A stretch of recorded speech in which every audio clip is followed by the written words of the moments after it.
Well, Namaskar. I'm Vimal Vatlu, former chairman and managing director of PCIL, Government of India Enterprise. I welcome you all to today's event of Public Police NGO. We at Public Police NGO have started नमस्कार भाई साहब। a series on topics which are of immediate concern to the general public. On 4th January this year, we had a webinar on the topic how safe and secure are our deposits in our banks. This has been uploaded on our Public Police NGO channel on the YouTube. Today, the subject of our second topic in this series is how feasible is it to have CCTVs in the police stations? India has had a policing policy which she got as a legacy from the Britishers who ruled the people of this country for 200 years by ruthlessly crushing the citizens and their human rights. It's quite tragic that despite 73 years of independence, not much has changed. It's reported that no fewer than 1,731 people died in custody in the year 2019 alone. What is interesting is that out of these, 1,606 happened in the judicial custody. That's on an average of 5 deaths per day, which is really shocking. Thus, the police reforms are overdue. It's an irony that the highest court of the country, the Supreme Court, had to intervene to set the things right. And after 73 years of independence, they have pronounced a judgment. And what's interesting that the Supreme Court, through its judgment on the 2nd December, has almost finalized the standard operating procedure to the minutest details, which normally is the responsibility of the executive. The Supreme Court has ruled that the CCTVs with night vision capabilities, which must have the capacity of capturing audio and video footage, have got to be installed in all the police stations of the country, and designated premises of the CBI, Enforcement Directorate, National Investigating Agency, Narcotics Control Bureau. These recordings have got to be retained for 18 months for evidence and Human Rights Commission. Apart from investigating the agencies, these agencies will be at liberty to access these recordings for the purposes of investigation. The bench headed by Justice Nariman also directed the central government, all state governments and union territories to submit an affidavit regarding the compliance on these orders, and also mentioned that the best possible equipment available in the market has to be procured for this task. The Supreme Court has also directed that all measures be taken to ensure that there is no disruption of the power at all these locations, and all measures should be used for the purpose. No interrogation in the case can happen if there is no CCTV or it's not functional.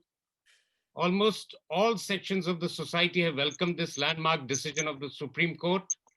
However, there are some stakeholders who are apprehensive about the fallout of the judgment of the Supreme Court, and maybe rightly so. Though some of them are not expressing their views in public domain, but in private conversations, they feel that it would seriously hamper the criminal investigations. In today's webinar, we shall be discussing some of the pros and cons of these issues with our experts with a wide experience in this domain. The panelists in this webinar are Dr. Vikram Singh, former Director General Police, Uttar Pradesh, and also the Chancellor of Noida International University. Shri Devdatta, former CEO of Noida Authority. Shri S.R. Jangid, former Director General of Police, Tamil Nadu. Dr. Aditya Arya, former Director General of Police, Goa.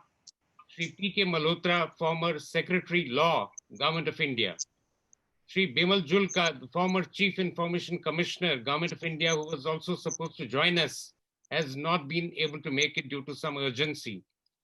To make the webinar more interactive, I would request the participants to pose their questions in the chat box so that they can find answers during the course of this webinar. So to begin with, I would request the first question to Dr. Vikram Singh.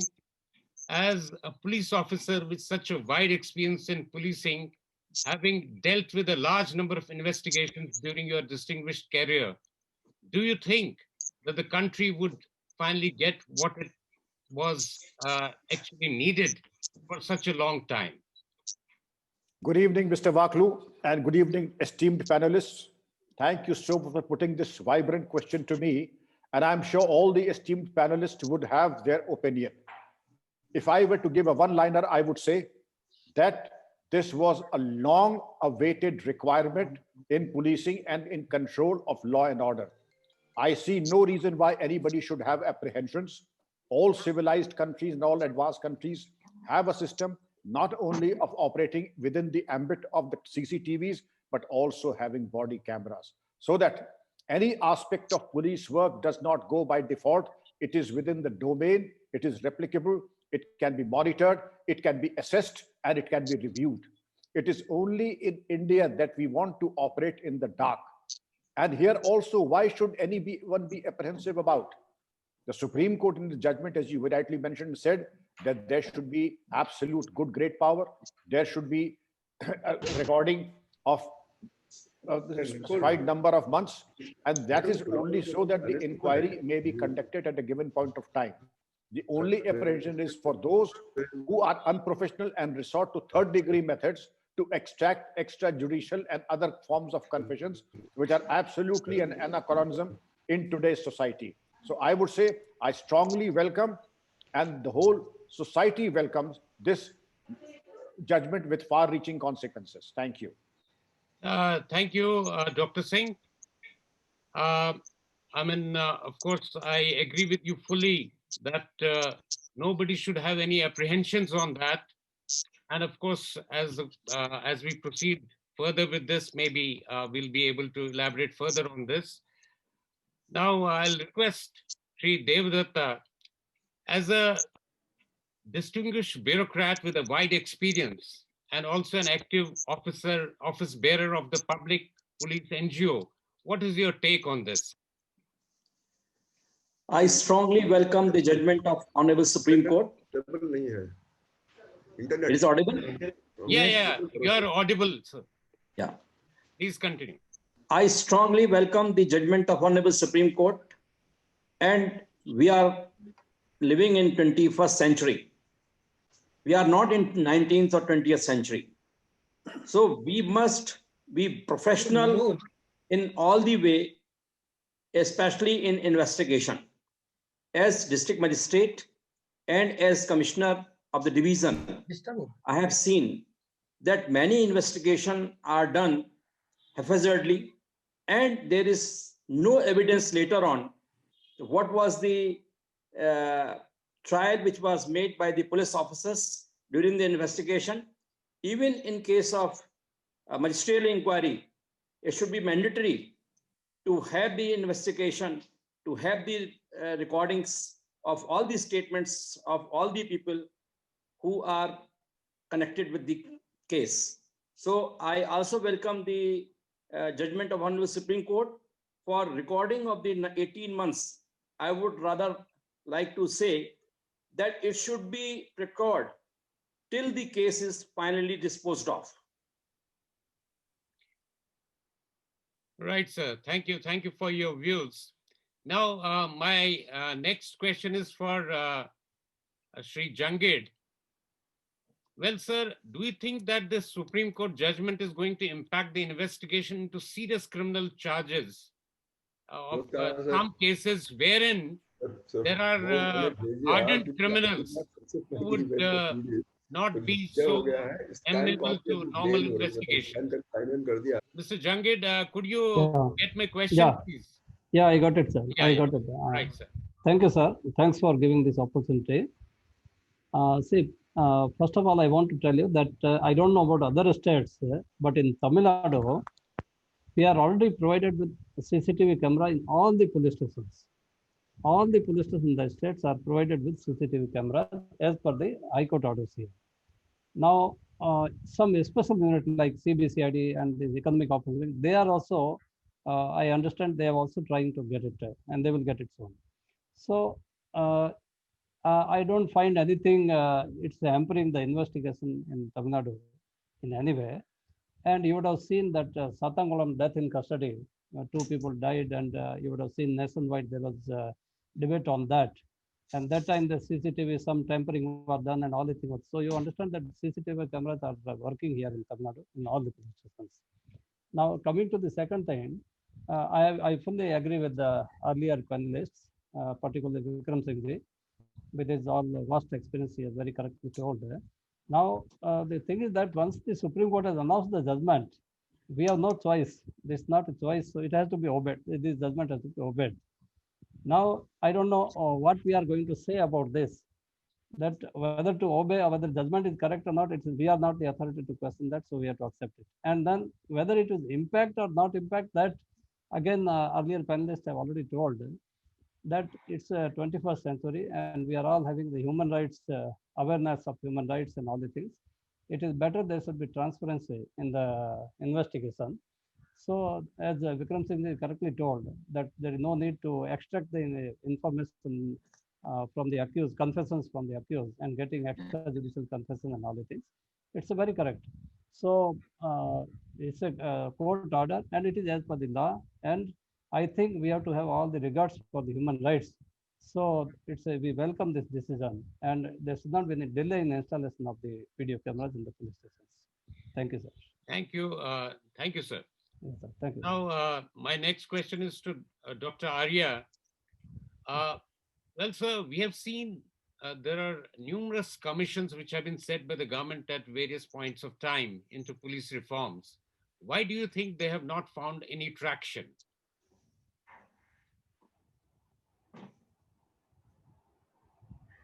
I think that there are 2 points. One is the finance, another is the willpower. The governments at center and the states, I think they are unwilling to go for police reforms. And if they really, I don't know whether whatever orders or whatever judgments have been passed by the Supreme Court, if they don't obey it, does it amount to contempt of Supreme Court? I don't know because nothing has been done. So much orders have been issued by the Supreme Court of India, but if you go for implementation, it is very tardy. It is only window dressing, you can say. It has not been done the way it should be done in letter and spirit. Number 2, as far as CCTV for the police stations are concerned, it's a welcome move. But the thing is that, again, it's a very difficult task in one way. Maybe, as Mr. Jangit said, it is already done in Tamil Nadu, but if you look at other places, I've been to 4 union territories, Delhi, Andaman, and then states of Goa and Arunachal. Arunachal is a very inaccessible place, you can say, the police stations where even electricity is not available. So I don't know how it is going to be difficult. And if really the government is serious about it, I think it's a very, very, very welcome move. And we should be able to honor the human rights and honor the Supreme Court order and implement in what in toto, you can say, in letter spirit. But it's a big question. We are ready for it. Thank you, sir, Dr. Arya. Now, Malhotra Sahab, you know, some stakeholders feel that the Supreme Court has crossed the Lakshman Rekha by trying to micromanage the government. And in fact, the governments, including the states, by practically drafting the standard operating procedure for them. What is your take on this? I'll not say that they are crossing the Lakshman Rekha. The problem is when the executive is not able. This question, this question was for Malhotra. Oh, sorry. Right. Malhotra Sahab, please unmute yourself. Yes. Yeah. Thank you, Mr. Vimal Baklu. Thank you very much for making me part of this important webinar on a very important subject on a judgment delivered by the Supreme Court recently. I won't call it a judgment. In fact, it is an order passed by the Supreme Court because the case has not been finally disposed of. It is still pending and it will be monitored by the Supreme Court from time to time as it has done in the past.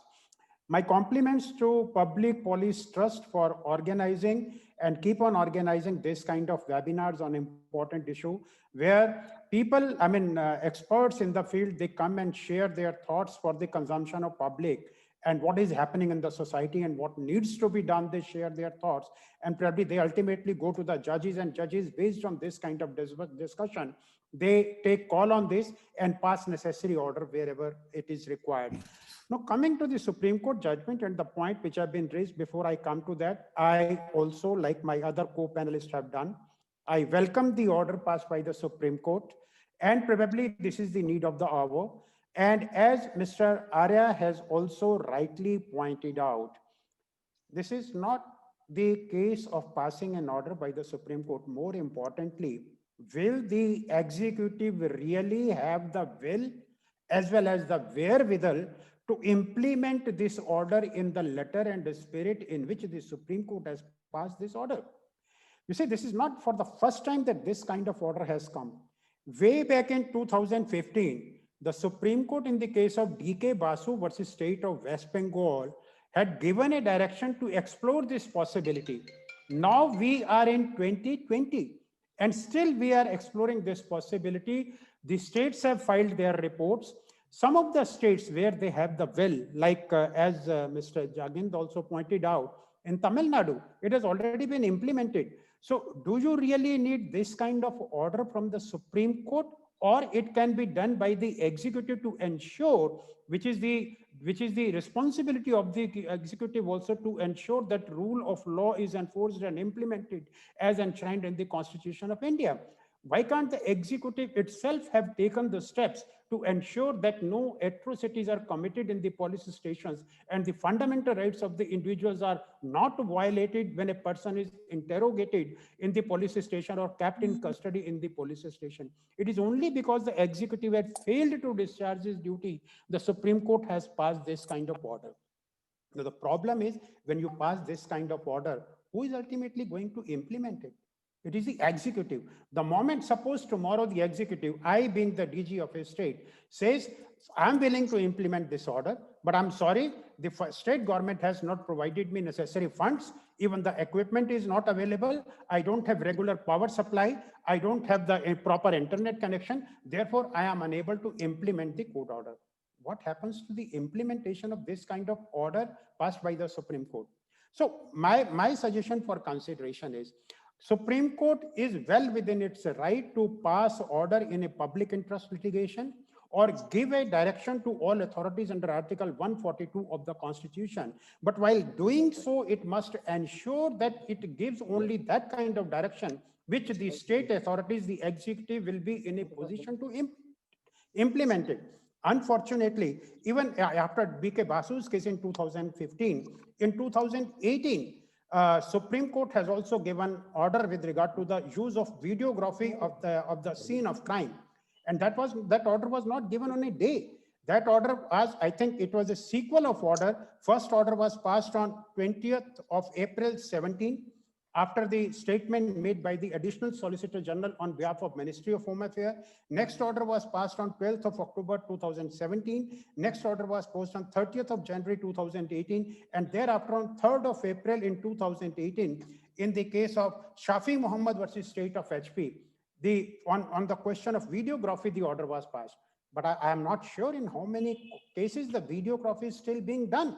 And now, while passing this order in December 2020, Supreme Court has again said that even after 2.5 years of our earlier order, nothing has been done.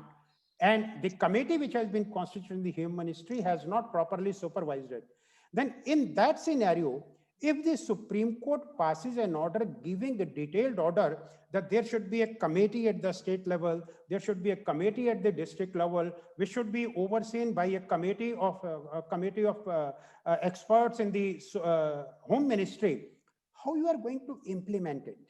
I think that's a very big question. So if the Supreme Court, yes, there have been instances in the past where such orders have been given and they have really helped in the improvement of the system. Like take for orders passed by the Supreme Court in case of improvement of environment or with regard to some other areas. I mean, they are very good. Take, for example, the Vishakha's case with regard to sexual harassment of women at workplace. where India became a signatory to an international convention but didn't pass a local law. The Supreme Court laid down the guidelines which are implemented, and Supreme Court after 1997 judgment of the Supreme Court only in 2013 passed that law.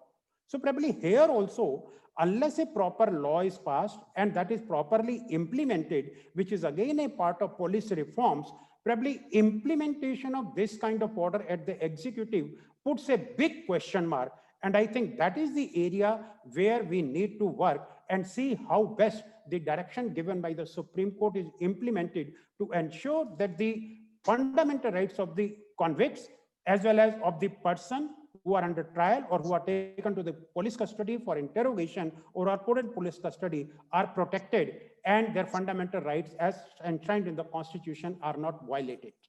Thank you, sir. Thank you very much. And of course, for all this broad view on this, let's hope that this time we don't fail. Now, my next question is to Dr. Vikram Singh.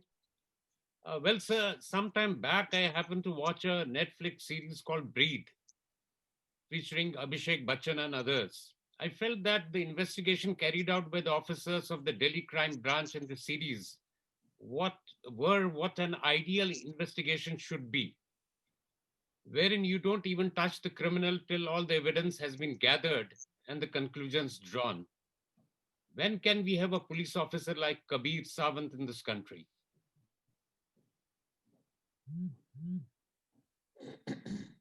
Mr. Vibhu, already have the superior person you are mentioning. We have an organization by the name of Special Task Force in Uttar Pradesh, about whom films have also been made like Seher, etc. Yeah.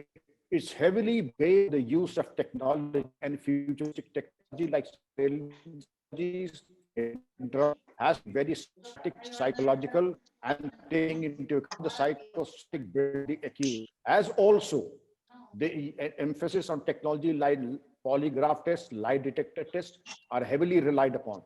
It is to the credit of this STF that not a single case of human rights violations has been leveled against the STF as an organization, because they do not rely on third degree methods. They are only cerebral in their approach as far as investigation is concerned. And the success rate as against those who use third degree is immensely more. There can be no comparison between the two. Their success rate is more than 90% plus, because they are, and like mentioned, they don't the accused to be they get quality much better and without touching the person, because they rely totally on technology. Thank you, sir. We missed some portion, last portion of your speech. Maybe we'll be thankful if you could repeat the last sentence, last couple of sentences.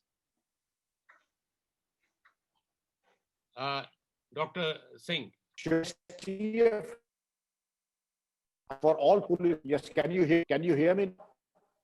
Yeah, actually there is. Can you hear? Yeah, we can hear, but it's not clear. Yeah. Okay. Actually, there was a power breakdown to give a practical of what things are going to happen in police stations once they are implemented. But Yeah. if you can hear me, Yeah, now we can hear. I will be able to. Now wonderful. we can hear you. It is like this. Wonderful that the STF has given a roadmap for all police forces in the country, and films have been made on the STF like Seher, etc. One doesn't really have to touch the accused or the person to be interrogated. They rely heavily on technology, electronic surveillance, the use of technology, as also the brain mapping, narco analysis, polygraph tests. And again, it's to the credit that not a single case of human rights violation has come to light as far as STF is concerned, and the success rate is more than 90% in comparison to those who take recourse to shortcuts and third degree methods. Therefore, this should be an eye opener to all police forces and all stakeholders, that one doesn't have to be brutal. But again, Mr. Vaklu, the subculture of masculinity and violence and third degree that has come. Right. When I joined this, it was that you're not a good police officer unless you are a half butcher and half human. I don't agree with this sentiment, and I strongly condemn which was. But this is what used to be fed to police officers, and this is what the popular media feeds the today, butcher national and X% to percent human, not even 0.5% of butchery is acceptable. Zero tolerance to third degree. Sir. Right, sir. Thank you. Thank you very much.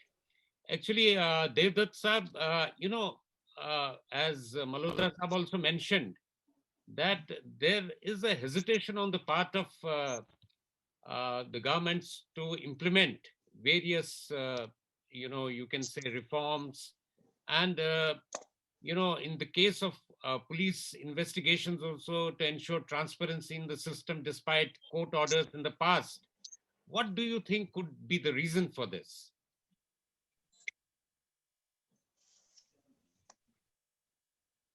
Hello, Yes, Mr. sir. Vaklu, I could not get your question Acha, because okay, of I'll repeat the question. Are you of able to hear me? voice. Yeah, now I'm able to hear you. My point is, as Mr. Malhotra also pointed out, that there is a degree of hesitation on the part of the various governments, successive governments in India, in implementing the police reforms and to ensure transparency in the police investigations. What do you think is the basic reason for that, and how can it be remedied?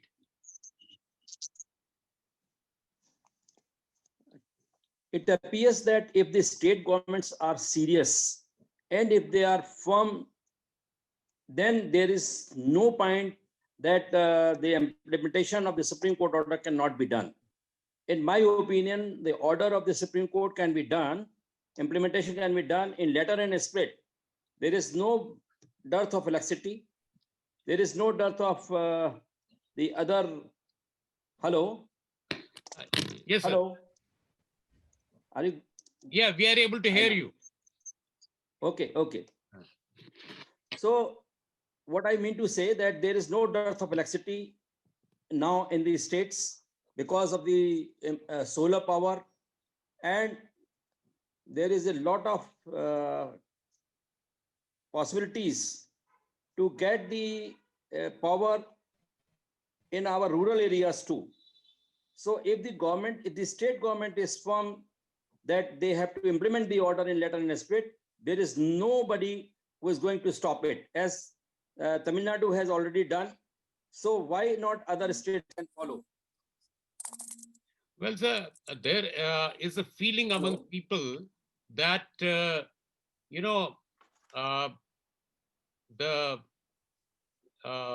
politicians feel that they'll be able to lose control over the police if all this becomes transparent. Now How you have far come is to the that right view point. right? You have come to the right point because policing is a state subject.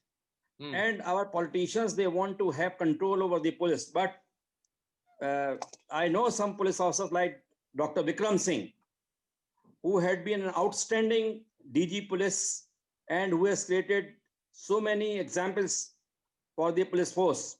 So I don't think that politicians can always play their role, but officers can also tell them, look, this is not correct and we are not going to take your words because it is in contravention with the constitution. Right, sir. Thank you, sir. Now, Mr. Jangid, how do you think the hardened criminals can be handled in the presence of the CCTV cameras?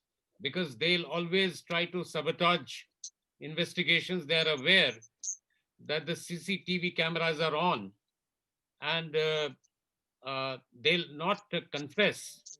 So, in presence of the cameras, do you feel some other technologies also can be leveraged, like big data analytics? Of course, we do have CCTNS, the crime and criminal tracking networks.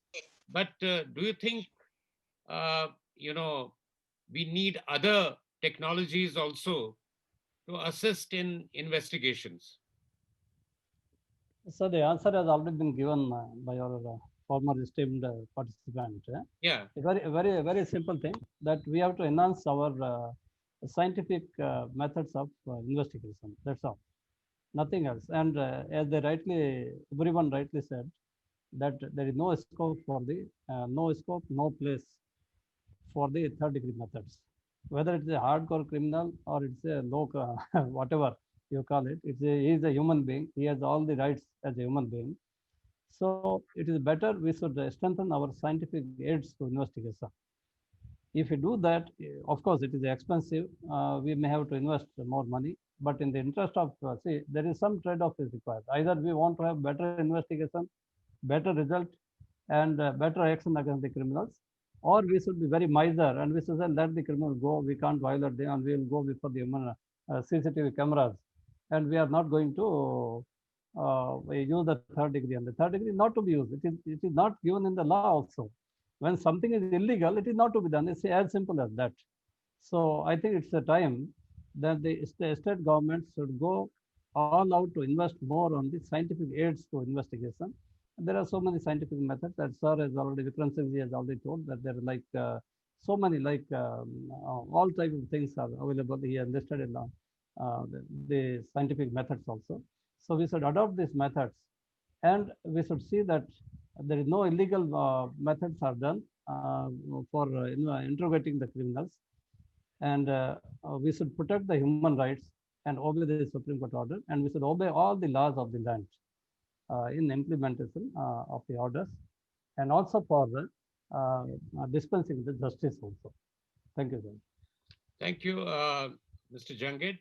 And Dr. Arya, of course, as Mr. Jangid has mentioned, that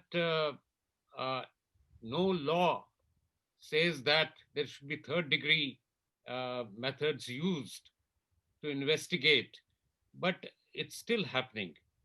Don't you think that there needs to be a drastic change in the police training manual itself, which motivates them to, move away from the current mindset of a large number of people, so that they are still able to arrive at the truth? I mean, using other techniques. What is your view on that? Yes, I agree with you. We need a drastic change in our training schedule, training program, and training curriculum for the policemen. The basic thing is that as far as we don't, as a policeman, not only the policeman, as a human being, if you don't believe in human rights, then it's very difficult to change the person. So basically, the person, whether he is in police department or somewhere else, what values he nurtures. That way, I wish to say one thing: the India needs not only social awakening. I say it needs spiritual awakening, where a person thinks that if something is wrong, it is wrong. We will not do it. Until that happens, it's very difficult to change the training program alone and change the person. The person will change only when the change comes from within. And that is being done. We have taken up a program that we call it heartfulness training also, where they can have values. They can nurture the basic values, you can say, until we develop empathy. Sympathy is something different. Sympathy is all such things. When we are going to value the human rights, respect somebody else's human rights, we have to have empathy with the person concerned. And that is not coming. And second thing is that in the department, what happens, there's a pressure from media, from the society, from the bosses, that you go for quick results. That some sensational cases taken place and they want that immediately the arrest should be there and should be solved and whatnot. Takes time to work out. The police work is a very paced work, I'll say. It takes time also.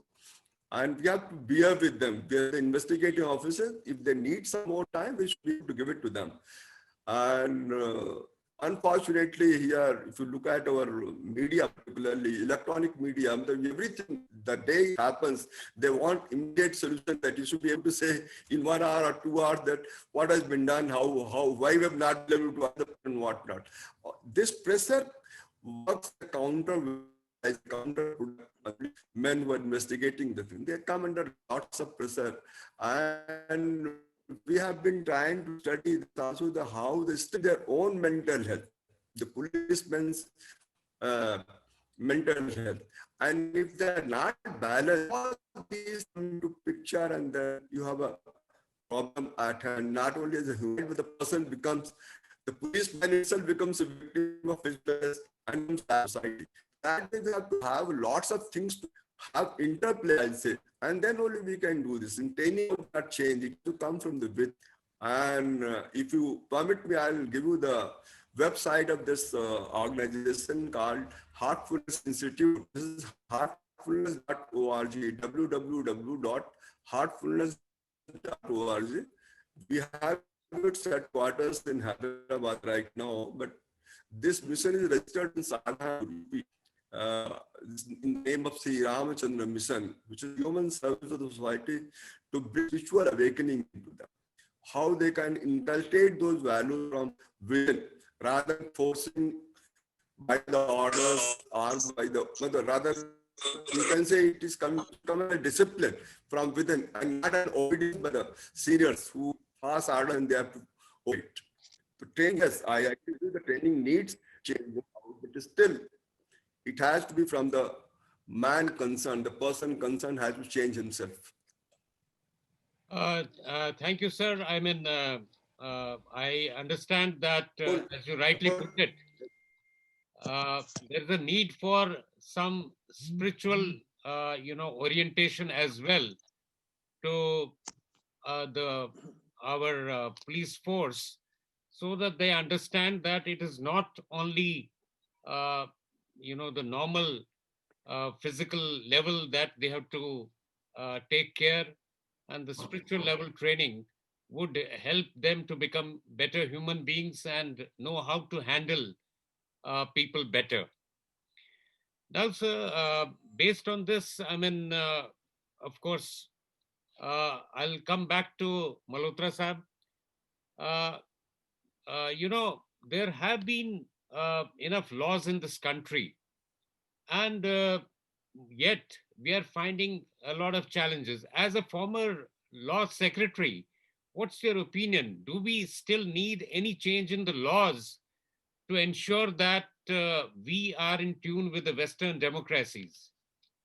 Well, Mr. Vaklu, it's a very important question, and I think this need a whole-time debate, and probably in this short period, probably it cannot be covered. But yes, I entirely agree that the changes in the law are needed from time to time, depending on the social and economic structure of the society of which you are a part.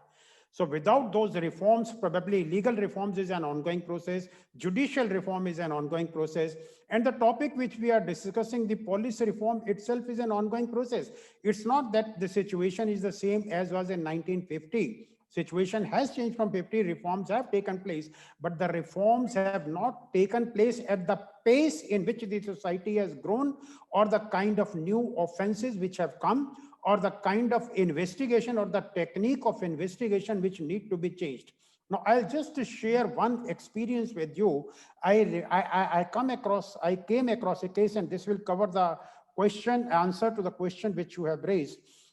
There was a case where credit card of an individual was misused by somebody, and it was used, the credit card was used. Immediately, the person blocked his card, lodged a complaint with the bank, also lodged a complaint in the police station. Number one, first it happened in Delhi, West Delhi.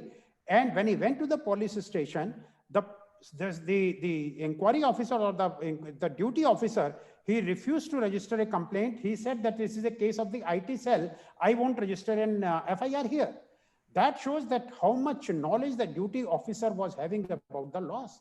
So probably the kind of training which is needed at the lower level, I'm talking, the constable level, the ASI level, the head constable level, those who are the investigating officer of these cases, probably that was lacking.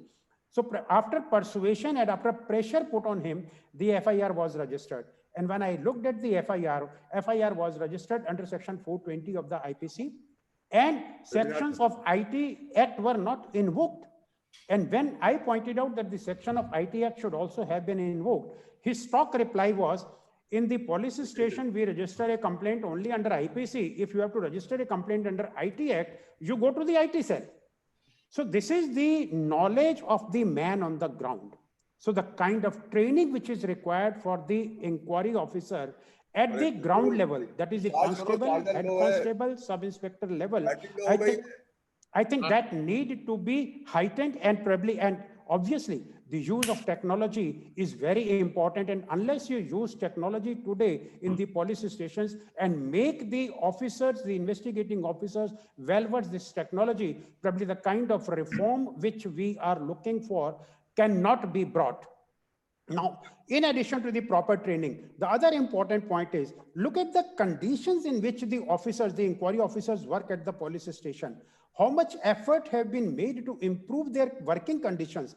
I have come across cases where a constable, he may be very sincere, but he continuously work at the police station for 5 days, 6 days. He doesn't go to home. What efforts are being made to improve their working conditions also?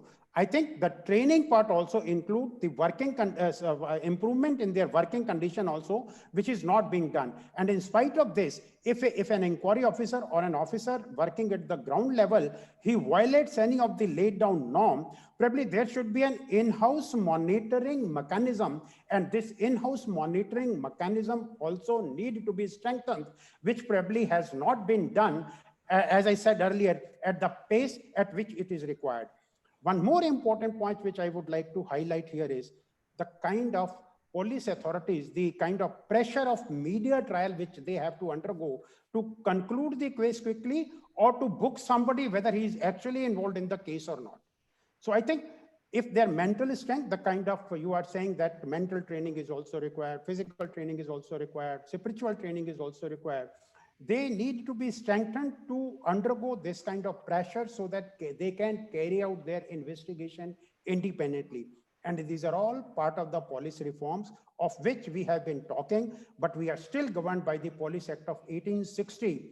And the kind of reforms which is needed have not come under the law. Yes, law not only need to be reformed, law also need to be consolidated so that the police officer knows that these are the acts which are applicable. As in today, if he has to register a case under 20 different acts, he's not aware about it. I think these are the areas which need to be dealt with properly. Why can't you have a consolidated law dealing with the criminal law? And another consolidated law, like you are going for consolidation of labor laws in the labor code, similar for criminal law also. For women, you have 20 legislation. For child crime against child, you have 20 legislation. Why can't you consolidate into one law? I think effort should be made in that direction. And this is an exercise which cannot be done in a day. If today we start this exercise, maybe it may take a decade or 15 days, 15 years. But I think the time has come when we should take steps in that direction. And I think a special organization or an institution can be created, or probably law commission can be given this kind of assignment so that the laws are consolidated, number of laws can be reduced. And once you reduce the number of law, probably their implementation will become more effective.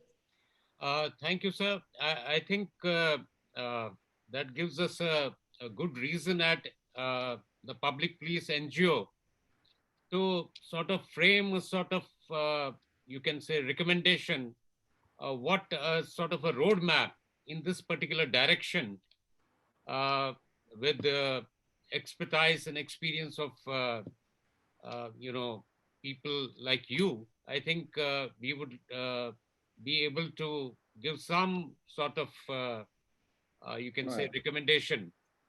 So maybe we can work on that. Well, sir, I mean, thank you very much. And I understand that you have to leave a bit early also because you are part of chairman of another panel elsewhere.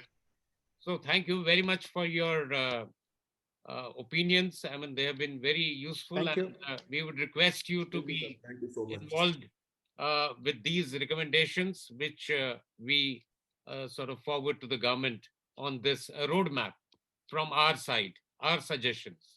Thank you very much. Thank you. Thank you, sir. Thank you. Very much. Thank you, sir. Thank you. Thank you.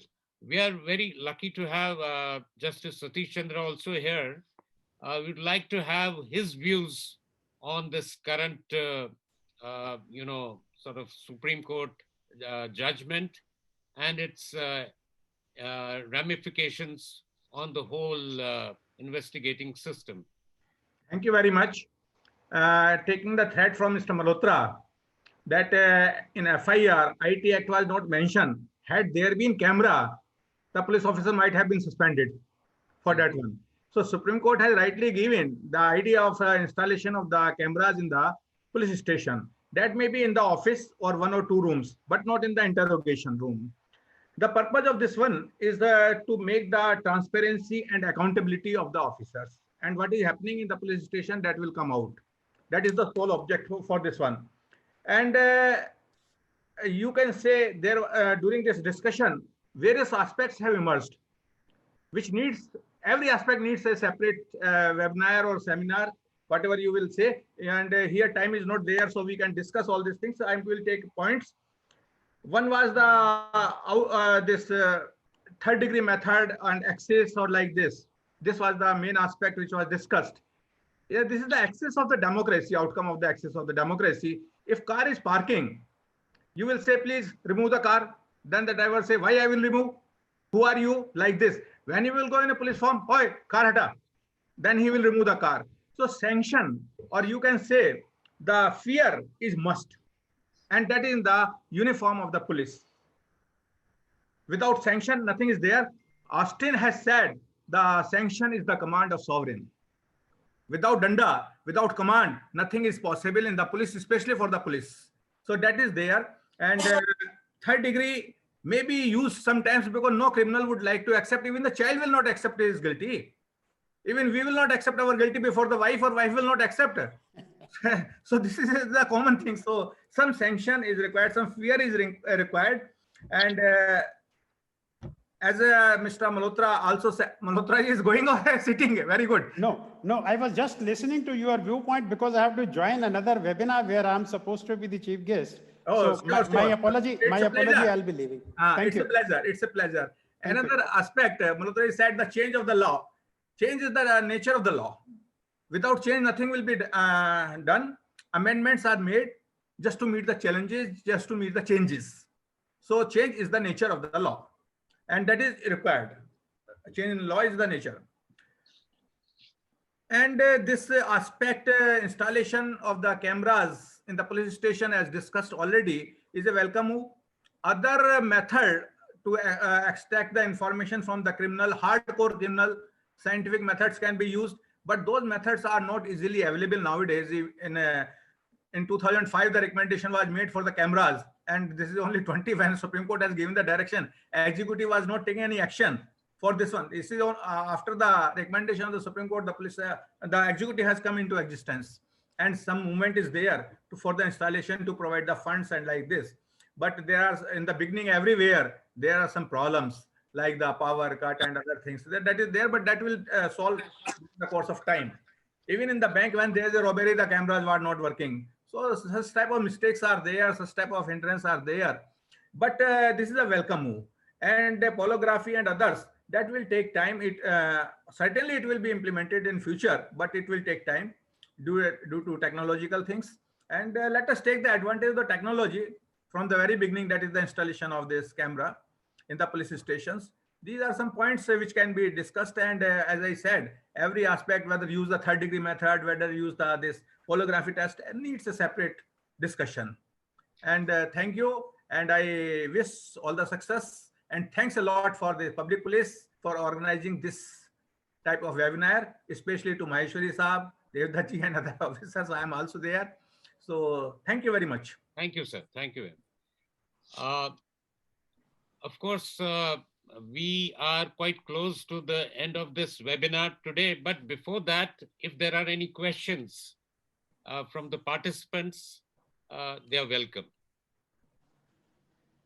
Any questions from participants other than the panelists?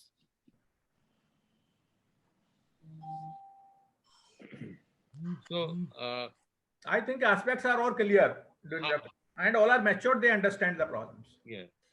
So then I'll come to the next part of the webinar. Quick sort of final comments from all our panelists, and starting with Dr. Vikram Singh. Sir, could you please tell us what is the roadmap you are looking at?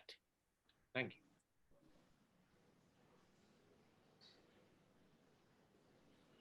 Very important points have been made by learned panelists, and I would certainly like to say that the faithful implementation of the suggestions given by Dr. Aditya Arya ji to enhance the spiritual quotient of the police force, as also the self-esteem consequently and concomitantly, is an imperative. The CCTV may be there, the CCTVs may not be there, but if the force has the self-esteem and the professional confidence that they can work out a case within the ambit and framework of law and use such force as they are entitled to use within the ambit of law by the provisions of section 96 to 106 of the Indian Penal Code of the matters pertaining to private defense, and section 41 of the CRPC when it goes to arrest. Nothing less and nothing more, because we have to operate only within the framework of law. And I can tell you, I have worked on both sides of the fence, and I'll confess before the esteemed panelists that when I headed the STF for 4 years, there's a subculture of not touching the accused at all. And they're hardened terrorists who have been sponsored and trained by the ISI, terrorists who are international criminal and warlords. They have been interrogated with extreme success by the STF because of the, and yes, upgrading the professional skills, the forensics, the ballistics, and the cyber crime, and also the micromanagement of all the forensics and ballistics, because crime today is sophisticated. It is not what it used to be even 5 years ago. And therefore, it has to be a cumulative mixed bag of measures that we all have to take, starting from the HR responsibilities to the technological, and also regular training and faithful implementation of the rule of law. Thank you. Thank you, sir. Thank you for summing up the whole thing very well. I mean, it gives a clear roadmap. Now, I'll request Sri Devadatta ji to give his final comments.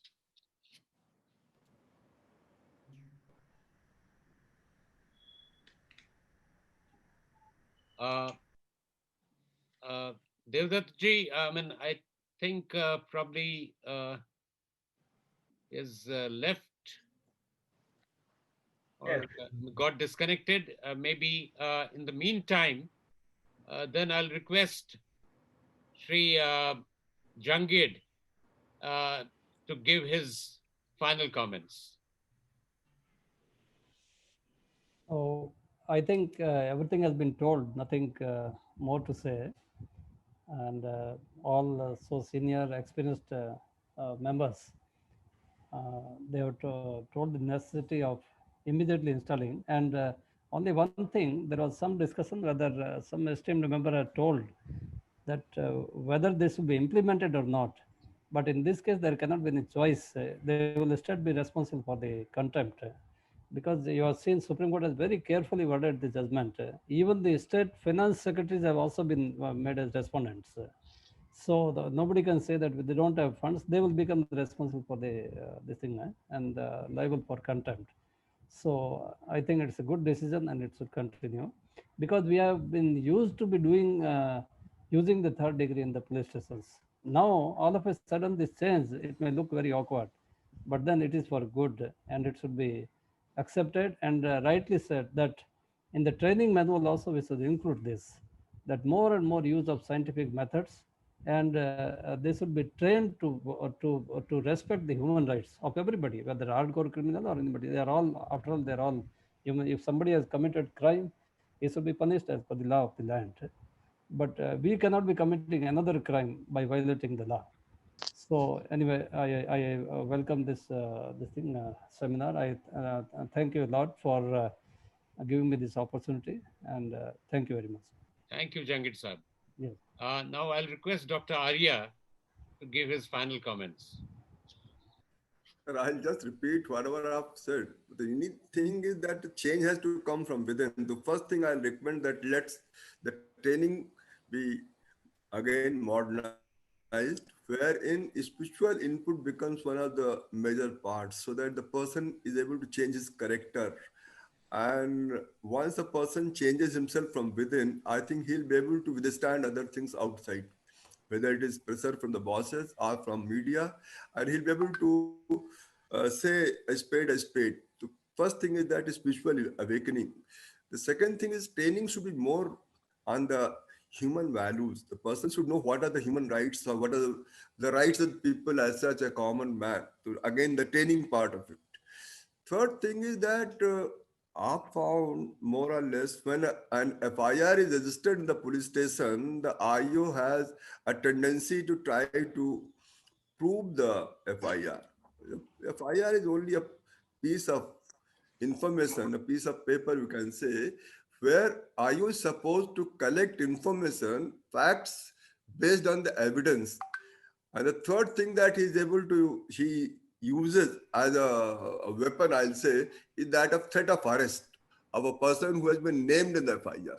Maybe there is no evidence against him. So if the person is able to resist all these things, I think things can be improved much more than what is there right now on the ground. Thank you, sir. Thank you so much. Thank you very much, Arya sir. Well, I noticed Sri Devdutt ji has not come back. Probably there might be some technical issue. And of course, Malhotra Saab also has left. So I would like to conclude now that, there is almost a unanimity on the fact that human rights are paramount and the police reforms are needed. The Supreme Court judgment has reinitiated the process which has made, of course, many false starts in the past. Major changes to police training manual are needed, and including the spiritual dimension of it, which Dr. Arya has mentioned, and I find it very much relevant.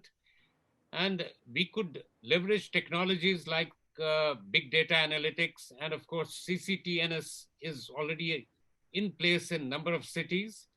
Hence, the governments, the state governments in the country need to invest into those. So on behalf of the Public Police NGO, we shall be sending our recommendations to Government of India. Internally we'll work on this. And I feel, we could give a roadmap how things can be strengthened based on our discussions today. I would like to thank all our panelists, Dr. Vikram Singh, Sri Devdutt, Sri S.R. Jangid, Dr. Aditya Arya, Sri P.K. Malhotra, and of course, for agreeing to be a part of this webinar. And also thank Dr. Satish Chandra, Justice Satish Chandra, for his views. I would like to thank organizers, including Sri R.K. Maheshwari, for initiating this webinar series. I would like to thank all participants who took their time off to be part of this webinar and to make it so interactive and lively. Those who missed this webinar due to their other commitments today can watch this on the YouTube channel of Public Police NGO. We look forward to being with you with the next webinar, maybe sometime early next month. Thank you for being a part of this Public Police NGO. Thank you.